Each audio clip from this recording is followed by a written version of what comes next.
আমরা আজকে এসেছি ওমরপুর তালায়ে নবাব হোসেন এনএস প্লাস্টিক কারখানায়।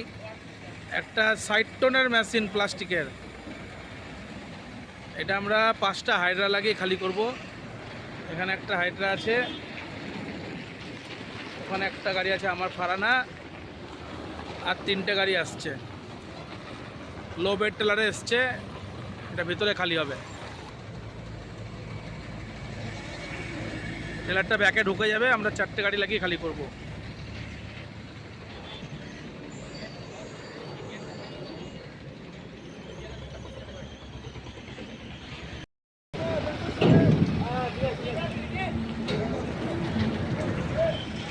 টেলারটা রিভার্সে ঢুকে যাচ্ছে, আমরা 4টে হাইড্রা লাগাবো, লাগিয়ে খালি করে দেবো।